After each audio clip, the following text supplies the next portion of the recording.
प्रथम वर्ष कला हिंदी साहित्य के छात्र छात्राओं को द्वितीय प्रश्न पत्र में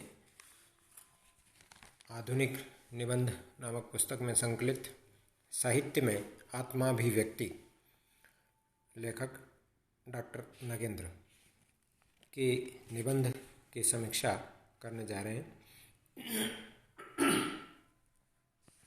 लेखक मूलतः निबंध शैलीकार निबंध लिखने वाले हैं और एक प्रसिद्ध समालोचक भी हैं। डॉक्टर नगेंद्र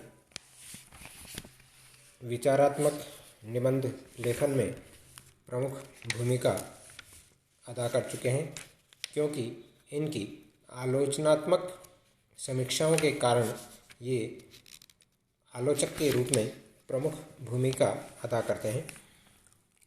इन्होंने इस निबंध में आत्माभिव्यक्ति के संदर्भ में मूल धर्म के प्रति साहित्य पर विचार व्यक्त किया है। अब साहित्य क्या है, आत्माभिव्यक्ति क्या है, इन दोनों शब्दों को हम समझ लें, उसके पश्चात ही हम आगे अध्ययन करें। साहित्यस्य भाव इति साहित्यम।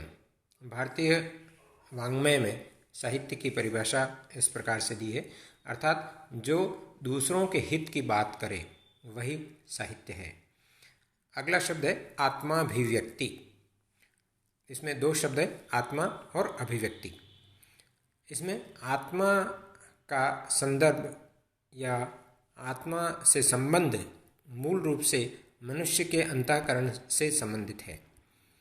अभिव्यक्ति यानी अंतःकरण की आवाज को मुखरित करना। स्पष्ट हो गया? अर्थात मनुष्य किस रूप में अपने मन में छिपी हुई बात को प्रकट करता है, क्योंकि मन में छिपी हुई बात हमेशा सही होगी, क्योंकि वह अंतःकरण की आवाज़ से प्रेरित होती है और वहीं से निःसृत होती है। ऐसी स्थिति में जो सामाजिक व्यक्ति है, अर्थात जो सुहृदय व्यक्ति है, वे अपनी निश्चल आत्माभिव्यक्ति के द्वारा दूसरों को सहजानुभूति या सहानुभूति के माध्यम से अपने विचार व्यक्त करते हैं, अनुभव व्यक्त करते हैं और उन्हें परिष्कृत करते हुए आनंद प्रदान करते हैं। ऐसी स्थिति में यही आत्माभिव्यक्ति है। साहित्यकार जिस कृति का सृजन करता है, अर्थात जो लिखता है, वह साहित्य बनता है, जिसमें शब्द और अर्थ दोनों को व्यक्त करना ही आत्माभिव्यक्ति है। ऐसी स्थिति में निश्चल भाव से जो भी अभिव्यक्त करता है, साहित्यकार जो लिखता है, वह उसकी आत्माभिव्यक्ति कहलाती है। इस संदर्भ में लेखक ने अलग अलग वाक्य के माध्यम से अपनी बात कही है। सबसे पहला जो तर्क दिया इन्होंने, क्योंकि कुछ लोग मुझे प्रगतिवादी समझते हैं और जो प्रगतिवादी होते हैं वे इन्हें एक प्रकार से एक आरोप लगा देते हैं, क्योंकि मैं साहित्य में सामाजिक गुणों का विरोध करता हुआ अहमवाद का पोषण करता हूँ। ये डॉक्टर नगेंद्र के ऊपर समालोचकों एवं साहित्यकारों द्वारा एक आरोप लगाया गया कि आप क्या हैं, सामाजिक गुणों का विरोध करते हुए, और किसके आप पोषण करते हैं, अहमवाद का, अर्थात जो अंतःकरण की जो बात है उसका पोषण करते हैं। इस प्रकार से इन्होंने अपने ऊपर जो आरोप लगाया उसके बारे में इन्होंने क्या तर्क दिया। मैं आज उसी बात को लेकर जब आत्मनिरीक्षण करने बैठता हूँ तो एक प्रश्न मेरे मन में अनिवार्यतः उठता है कि साहित्य का मूल धर्म क्या है, अर्थात साहित्य क्या है और उसकी वास्तविकता क्या होनी चाहिए। इस संदर्भ में मैं जब तर्क करता हूँ, विचार करता हूँ, तो उसी से संबंधित अपने जो सहयोगी थे उनका जो विरोध था उसके बारे में मैं उसका उत्तर दे सकूं। तो जितने भी विद्वान पंडित थे, जो मित्र हैं, विद्वान पंडित क्यों कहा? क्योंकि उन्होंने आरोप लगाए थे। तो इस प्रकार से विरोध युक्तियों के बावजूद भी इनका उत्तर अब मेरे पास एक ही है। अब इन्होंने क्या उत्तर दिया कि आत्माभिव्यक्ति, जैसा कि मैं अन्य प्रसंगों में भी बता चुका हूँ कि आत्माभिव्यक्ति ही वह मूल तत्व है जिसके कारण कोई व्यक्ति साहित्यकार और उसकी कृति साहित्य बन पाती है। अब देखिए, अब साहित्यकार क्या है और उस संदर्भ में आत्माभिव्यक्ति क्या है, ये इन्होंने दो तत्व उसके अस्तित्व को स्वीकार करते हुए बतलाए हैं। पहला तत्व दिया है इन्होंने आत्म और दूसरा दिया अनात्म।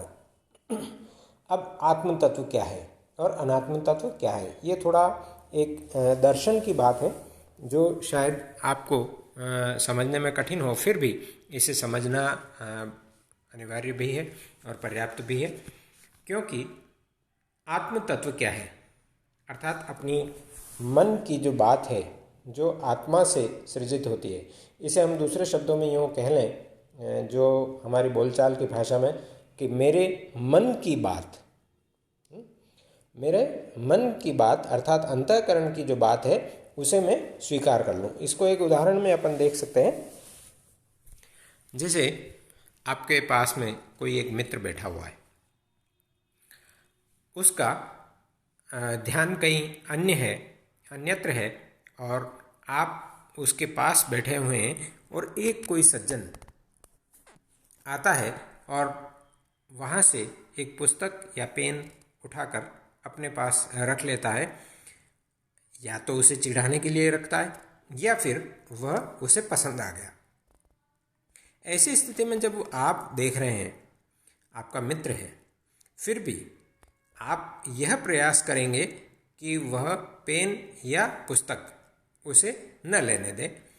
अब आप सोचेंगे कि यार चलो जाने दो, मेरा क्या बिगड़ रहा है इसमें।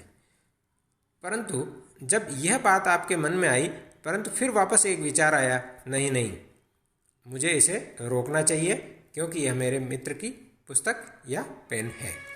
तो यह जो अंतःकरण की जो बात है, वैसे ही आपके मन में वह बात प्रभावी हुई और उसके साथ साथ आपने कार्य रूप में अपने हाथ को रोक कर आगे बढ़ाया और उसको रोक दिया। तो ये क्या कहलाया? आपका अंतःकरण या आत्मा की आवाज़, जो आत्म तत्व के रूप में विकसित है, जो अंतःकरण में छिपी हुई है।